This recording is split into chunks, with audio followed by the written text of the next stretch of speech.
Bonjour les enfants, dans cette vidéo je vais vous présenter la fiche de lecture numéro 3.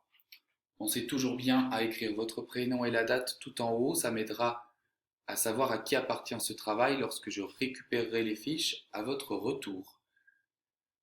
Dans cet exercice, on commence évidemment par lire la consigne, vous en avez l'habitude.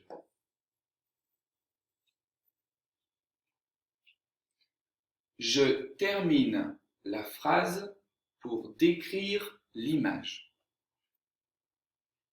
Moi, je dois ici terminer. Terminer, ça veut dire finir. Finir la phrase.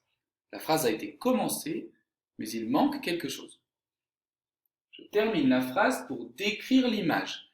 Décrire, ça signifie dire ce que je vois.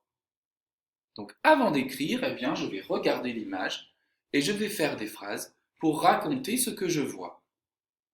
Je vois 4 enfants dans une classe. Je vois un garçon qui bâille. Je vois 3 enfants qui travaillent. Je vois des enfants qui regardent une chenille.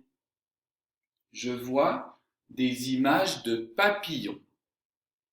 Vous voyez, je continue à raconter avec des phrases simples ce que je suis en train de regarder. Ensuite, je regarde la phrase qui est commencée. Les élèves, et ensuite c'est à toi d'inventer la suite. Donc tu peux raconter par exemple, les élèves regardent la chenille. Les élèves travaillent avec une chenille. Les élèves regardent une chenille et un papillon. Voilà, à toi d'inventer ta phrase et de l'écrire sur la ligne. Pense bien à mettre un point quand tu as fini d'écrire ta phrase.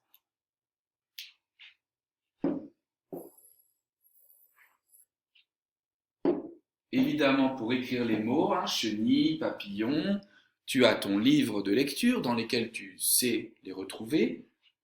Et dans d'autres fiches de lecture, tu retrouves aussi ces mots-là. Donc, n'hésite pas à aller les regarder pour les écrire de la bonne façon. Exercice suivant. Hop, je lis la consigne. Un exercice qu'on fait très souvent en ce moment en classe. À mon avis, tu vas être très très fort. Je recopie les mots dans l'ordre pour faire une phrase. Donc, tu as plusieurs mots ici. À toi de les remettre dans le bon ordre pour fabriquer une phrase qui veut dire quelque chose.